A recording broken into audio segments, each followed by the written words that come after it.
Hello and welcome to the special webinar on diabetes and cardiovascular health. I'm Richa. If there's one health issue that is affecting a sizable number of Indians today, it is diabetes, often called the silent killer. What's deadly is that people with type 2 diabetes are 2 to 4 times more likely to develop cardiovascular diseases. There's a huge jump in morbidity and mortality related to cardiovascular diseases in diabetes patients. What's all the more worrisome is a lot of diabetes patients don't even know that they're suffering from it. So this makes cardiac health awareness and its prevention very, very critical today. Today's discussion will unravel the connection between diabetes and cardiovascular health and how we could contain the risk of developing cardiovascular problems for diabetic patients in India. Today, I'm joined by an esteemed panel of doctors. I have with me Dr. Kaustubh Mahamine, Interventional Cardiologist, Sunshine Heart Clinic, Nashik. Dr. Ruchir Rastogi, Principal Consultant, Interventional Cardiologist, Libasa Hospital, Mohali. Dr. B. Srihari, Consultant Cardiologist, MedStar Hospital, Vijayawada. And Dr. Chandra Prakash Thakur, Consultant Cardiologist at Apollo Hospitals, Guwahati.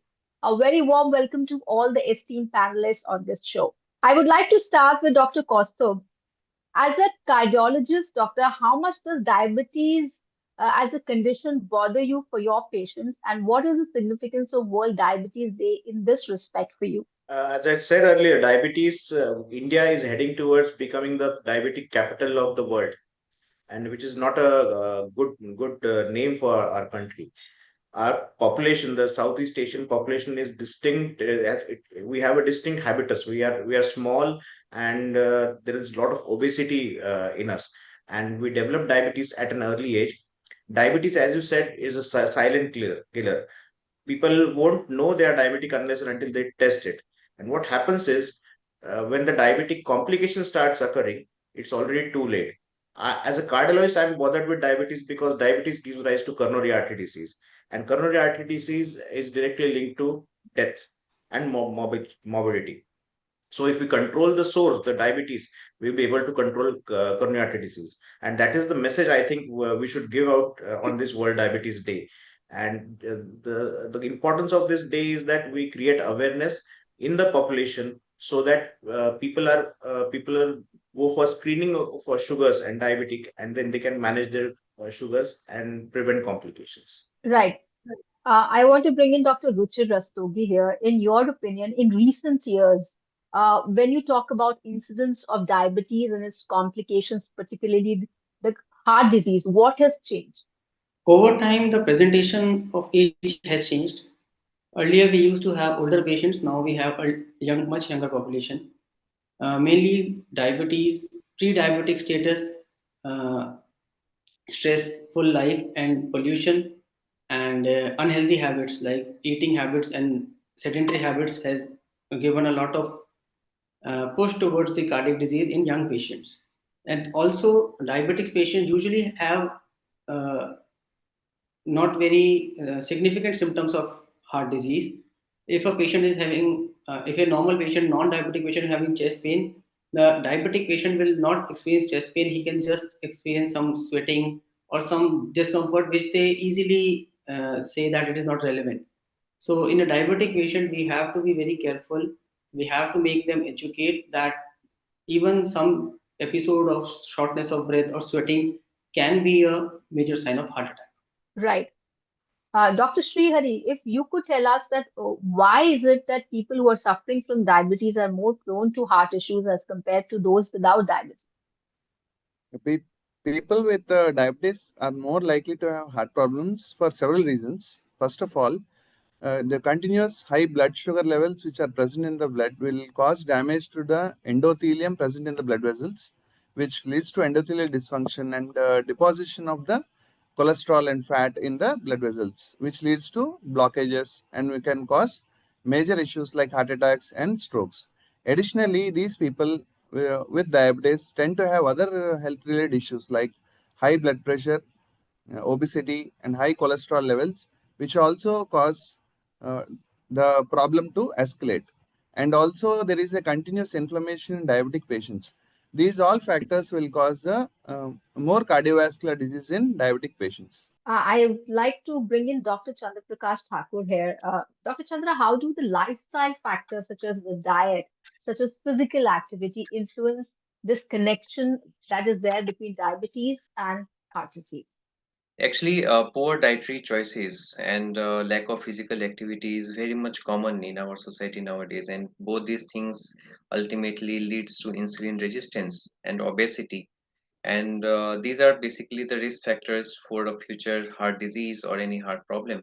And so, adopting a very much balanced diet with fruits and vegetables and uh, diet which is very much rich in whole grains, and doing some basic physical activity, that is walking for at least 150 minutes a week, like every day. If you, even if you're walking 30 minutes a day, that is the best exercise you can do.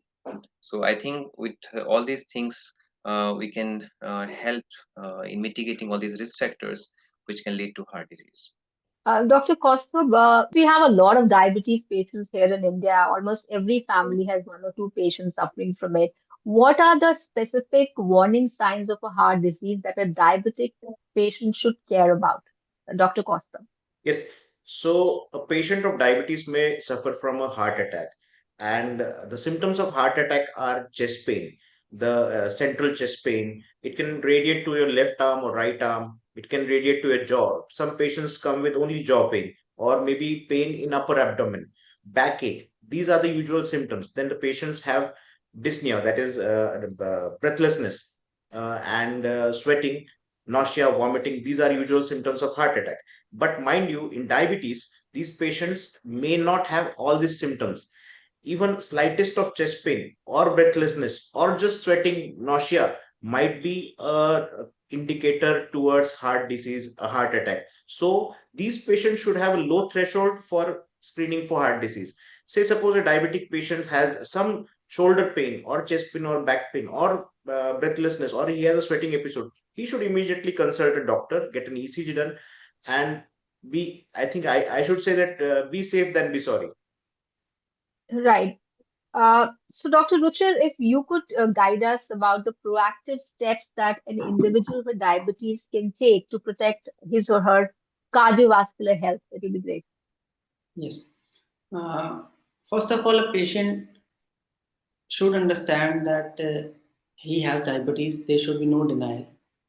Whether he can be diabetic or pre-diabetic, history of a patient is very important. If his parents is having parents are having diabetes, then the person should be get regularly screened for diabetes. After diagnosis, yes, daily exercise, healthy diet, and regular medications are a must. Uh, Nowadays, there is very much emphasis on deficiency of micronutrients in our diet because of unhealthy eating and outside eating. So that should be also addressed. A patient should be doing regular exercise, eat healthy, and follow his medications to avoid any complications for diabetes. Okay. Dr. Srihari, if you could come in and tell us how presentation of CAD, coronary artery disease, in diabetic patient different from a non-diabetic patient. Yeah, diabetic patients coming to the symptomatology, as Dr. Kaustubh was mentioning, they present with atypical symptoms. Like they might not be having the typical chest pain of non-diabetic patients. Even minor chest pain, chest discomfort, or new onset of epigastric burn, which many people consider as gastritis, might be a premonitory sign of a heart attack. And even without chest pain, diabetic patient can present with just a shortness of breath or sweating or new onset fatigue. So any minor symptom, the patient should be evaluated with an ECG as early as possible to diagnose a heart attack. And also coming to the anatomy part, these diabetic patients, they have more diffuse disease. They have blockages in multiple vessels, where majority of the times they might be requiring many stents or sometimes bypass surgeries also. Dr. Chandra, a lot of people use these two terms, heart attack and cardiac arrest, interchangeably. Are they the same? And if not, what is the difference between a heart attack and a cardiac arrest? Yeah, that's a very good question. Actually, most of the videos which we are seeing in social medias, like person who was dancing in a wedding or playing basketball, they suddenly collapses and die. So these are examples of cardiac arrest. So basically, cardiac arrest is when your heart suddenly stops beating, and that is because of the electrical problem in the heart. And heart attack is basically when there is a blockage in the arteries of the heart. So when they get blocked, there is a decrease in the blood supply to the heart muscles, and that ultimately leads to the chest pain and a heart failure.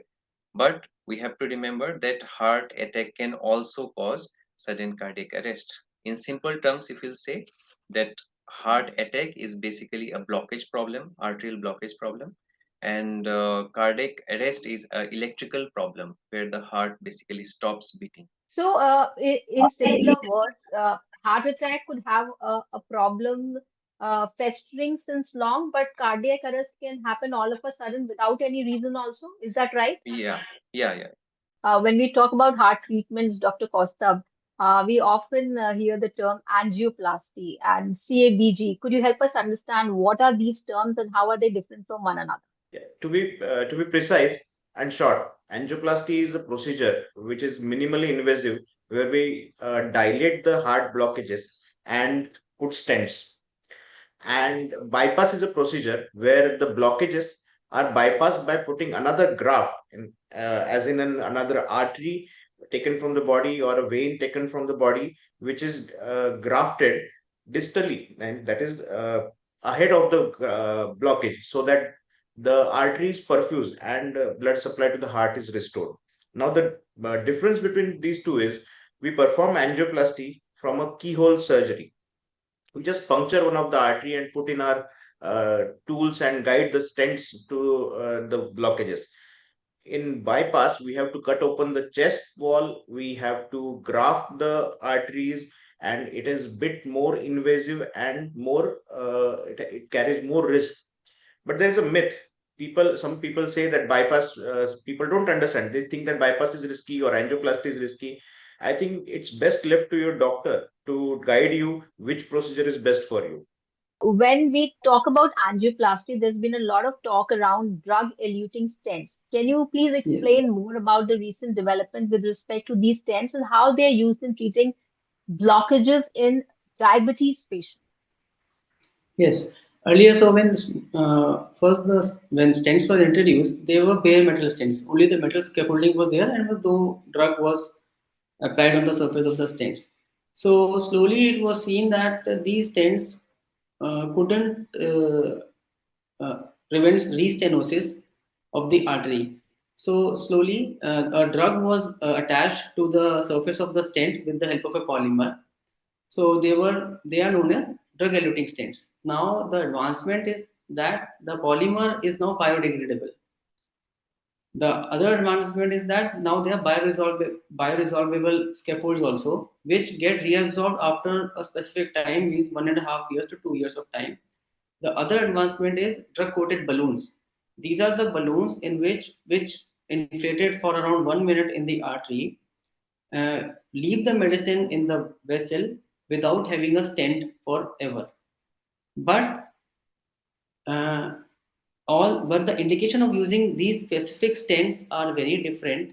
They cannot be used as a in every lesion, as drug-eluting stents will be used in calcified arteries in longer lesions, whereas the balloons, drug-coated balloons, will be used in stenotic small vessels which have type A. Type A means small lesions.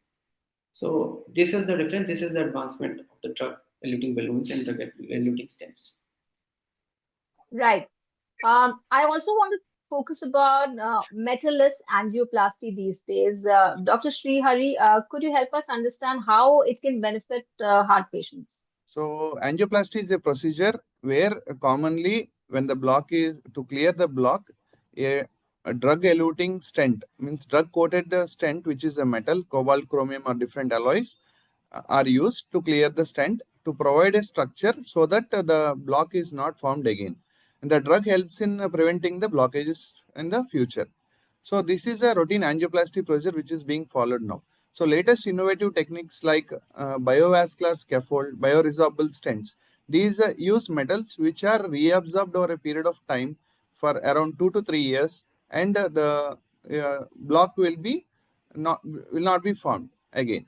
And also drug coated balloons or drug eluting balloons. Whenever there is small block which can be just ballooned, and there is a delivery of the drug which prevents the blockage from the further forming. So these two will come under the metallless angioplasty procedures. Okay.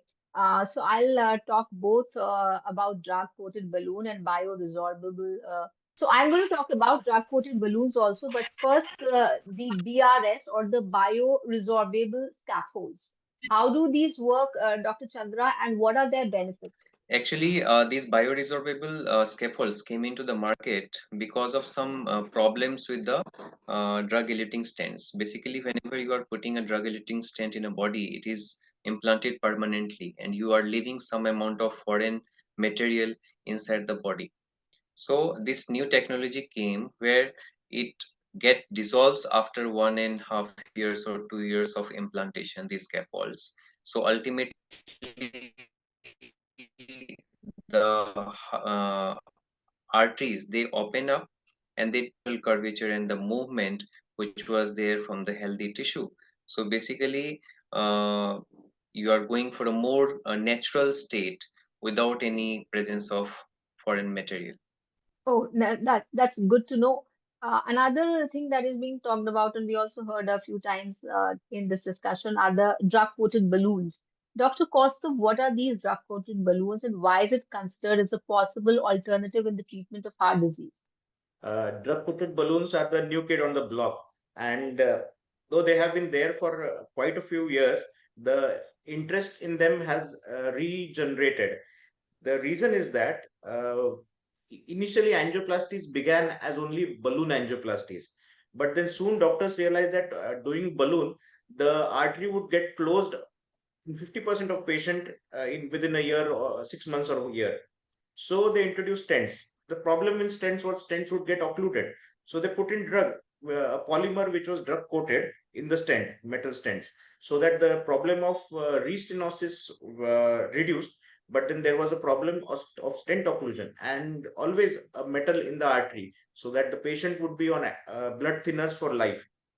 So now, what scientists and doctors have come up with is they have a balloon which is coated with a drug.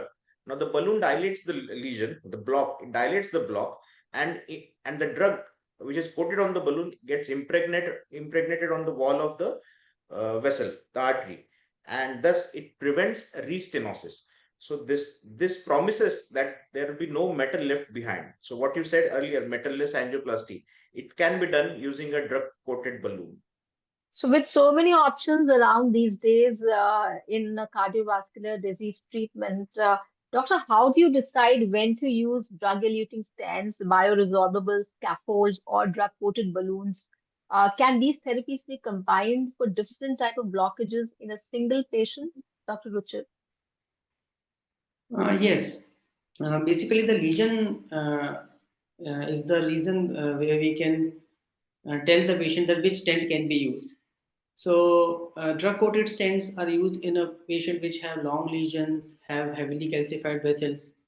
Uh, a bioresorbable stent can be used in a type A small lesion in which we are able to dilate the artery, and a drug-coated balloon is used in smaller vessel like a diagonal branch or a obtuse marginal branch or a PD or PLV, which is smaller branch, which is not at risk of causing a major heart attack.